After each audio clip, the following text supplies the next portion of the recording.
Hey guys, this is Tony with Inner Geek Designs. Today I'm back with another Inner Geek podcast.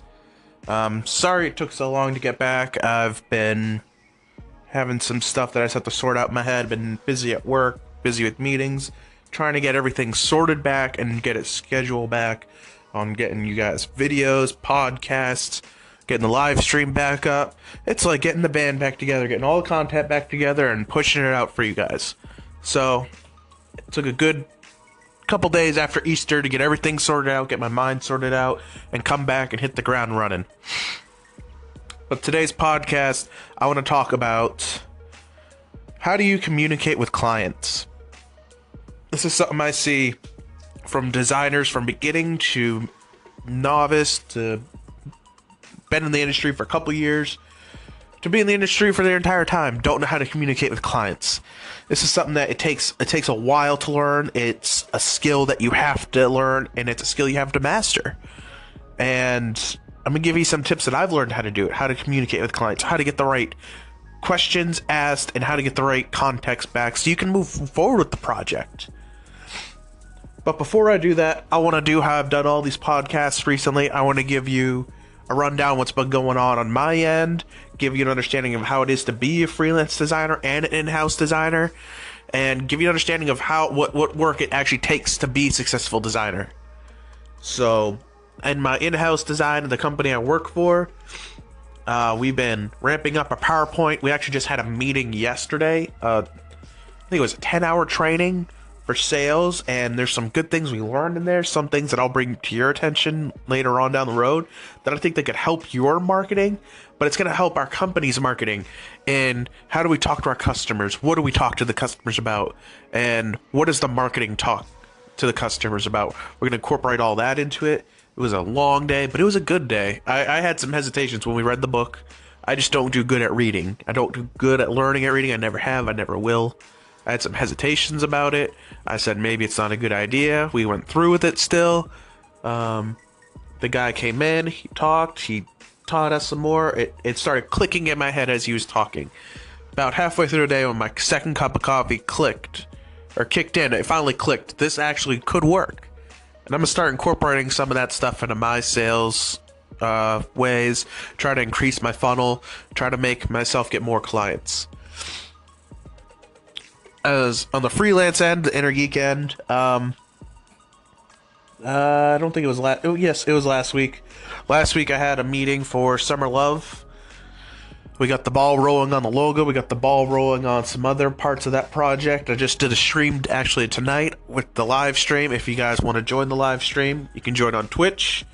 You can hang out and watch me work and ask me any questions you might have. It's twitch.tv/InnerGeekDesigns. Monday, Wednesday, and Friday. That might change, might add more days, might take away days, just depending on my time schedule. But tonight I started working on the logo, trying to come up with some concepts for a rebrand, trying to really do something different that will last a while. That's always the hardest thing for anyone to do, trying to come up with something that's going to stay longer than you're alive. Really trying to do that with that logo. We got a phone call tomorrow for what the website's gonna do and the team for that for the Summer Love project. I got to start hitting up some other clients that had some lingering projects that just never seem to fruition, just to see if they're going on, if they're still happening. This is something designers don't do often, and I will repeat this often. Always keep communication with your client. If you think that there's a project, or they mentioned a project, and maybe a month down the road they never got back to you about it, hit them up, say, hey, remember you were talking about a project? Is it still something you're interested in doing and pursuing? Or are you guys not interested in it now? Can I hit you back up in a month, maybe quarterly, maybe biannually, just to check up on you guys and see what you guys are working on? It doesn't hurt to do that. It's not a bad thing to do it. That's the thing. People don't understand that. It's okay to just reach out to your clients and ask them if there's any work that they got, if they got any current projects. They're not going to be pushed off by it. They're not going to be scared about it. Just do it. So I think this is a good way to roll into today's topic. Today's topic is, how did you communicate with clients? Now, I was actually just on Twitter about a couple minutes ago, and I just was searching, my usual search terms I search for Twitter to try to find clients. And I just see people even on Facebook groups, I see it all the time, posting, I'm a graphic designer, hire me. First of all, why should anyone hire you if that's your opening statement? You're a designer. What are your qualifications? Why should they even hire you? Why? You just said hire me. That's like going down the street or going to the bank and saying pay me because I am here. No one's going to do that. You need to start reaching out to your clients and saying, hey, I'm X, Y, and Z. I see your company's got some flaws in your design end, your marketing end, and I'd like to discuss them. I'd like to talk about them, see if we can improve upon them.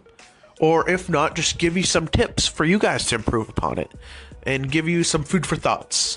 It's not a bad thing if you go talk to a client and it doesn't turn into an immediate done deal and you got cash in your hand. It's okay. If you leave food for thoughts, that's going to go longer than just that one project. They may come back 5 to 10 years later, a big project, or they might reference you to another project that might turn into one of your bigger projects. So you need to just start giving out as much as you can when you talk to your clients or your potential clients.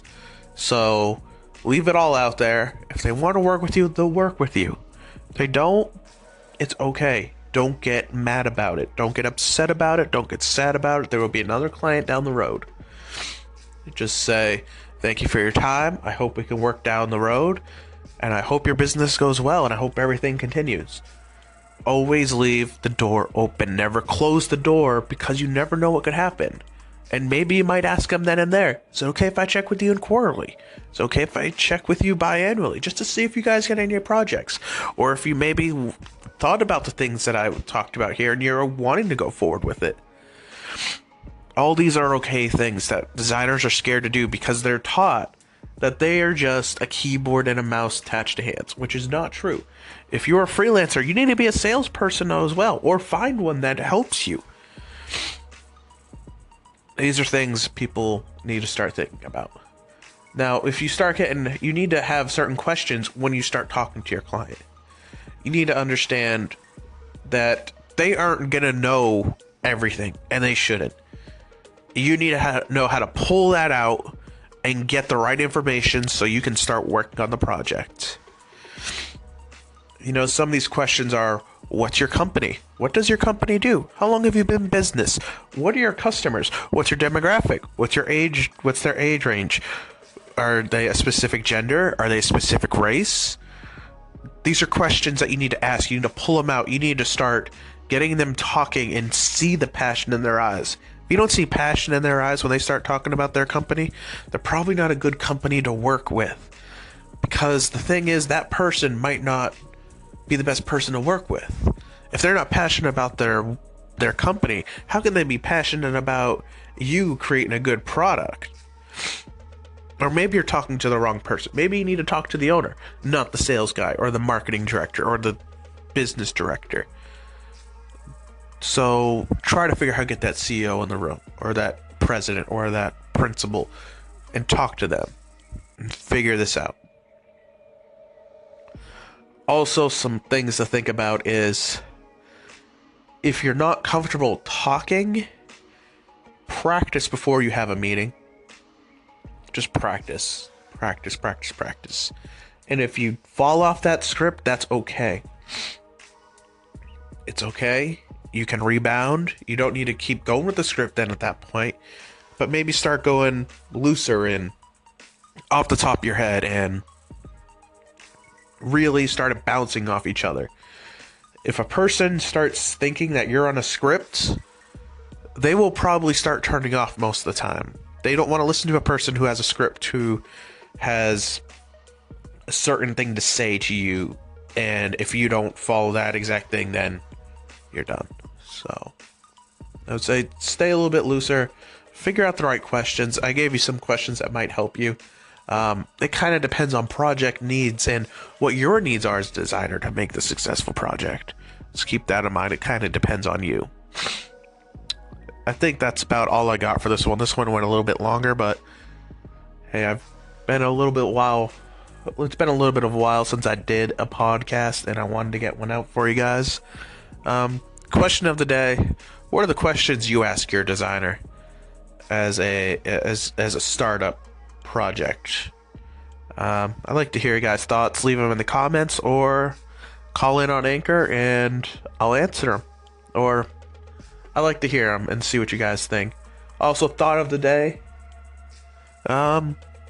figure out a good questionnaire and a good design brief. I'll talk about design briefs probably in the next podcast to send to your clients and get a good feeler if they're a good project for you. But that's all for this one, guys. I hope you enjoyed it, and I'll see you guys in the next one. Bye.